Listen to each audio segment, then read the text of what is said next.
Okay. Well, giving it away too early. So this on the right was 2 days ago, and we have symmetry or asymmetry. Asymmetry. And what is the problem? Where do you think the problem is? Along the Yeah, to the right. the patient's left. The patient's left here. Yeah. Yeah. And what color is it? Lighter grey, white. Whiter. And is white more dense or less dense? More dense. And if you're not sure, whack yourself on the head. And that's bone. Yeah. Now, is blood more dense than water? Yeah. Particularly when it coagulates. So is whiter blood? Yep. Yeah. Now see how it goes around the brain in a banana shape? Yeah. Mm-hmm. But does it go down into the folds? No. So if it goes down into the folds, it's a subarachnoid bleed. But this runs around the outside, so this is a subdural bleed. Yeah? Mm. So a large subdural bleed, and it runs like a banana shape from front to back. So into the folds, subarachnoid, front to back, banana shaped, subdural, and then if it's more lemon shaped, extradural. So if you traumatize bone, it'll bleed, extradural hemorrhage. If you have a arterial rupture of aneurysm, you get subarachnoid blood. And then if you have this shape from front to back, it's a venous bleed generally. So subdural bleeding. Now tell me about the middle of their brain. It's very compressed on their left side. Yeah, where's our distance? Let's just go from there to there. And the midline is over here. So is there a bit of a midline shift? Yeah, a little bit. Yeah, so not only are you compressing the side of the brain where the bleed is, but you're going to start compressing the other side of the brain. So you'll get the brain pushed sideways, which is a problem.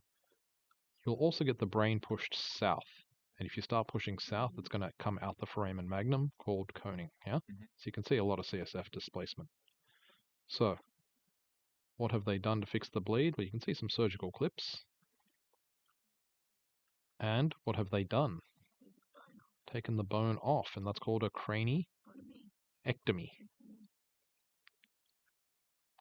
So craniectomy, take the bone off, close up the layers and the skin, and then leave it until the brain settles down. So as we come down, Yep. So physio-wise, what do we need to remember if somebody has had a craniectomy? They don't have bone on their skull. Oh, there's the midline shift getting measured. And what should we do when we're wanting to move people that don't have bone on their skull? Be very careful. Get a helmet. Get a helmet. Yeah. So that is the distance there to there now.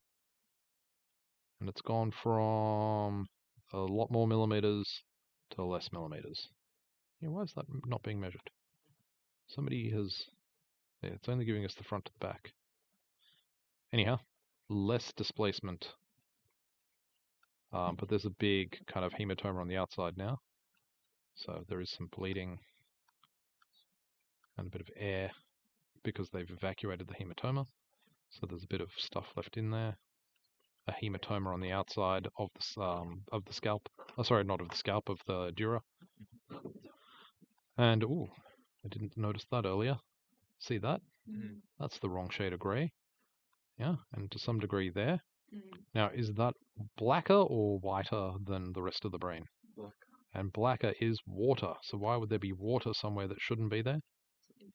Inflammation. And would that inflammation be caused by killing of some brain cells, maybe? Mm. Yeah, so squashing and ischemia has led to some inflammatory / infarcty kind of regions. Now, let's not forget the forest for the trees. How's the other side of the brain? Less squashed. Yeah, you can see the folds are a lot more prominent than they were before. So CSF space is getting restored around the other side of the brain. You can see that the folds are coming back on this side. The ventricles are coming back to the midline. These are just calcifications of the choroid plexus and the pineal gland.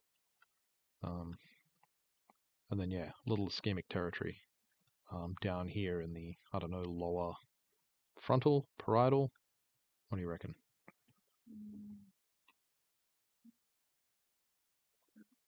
Yeah. Anyway, are we expecting right-sided weakness? with a side of right-sided weakness. Mm. Yeah.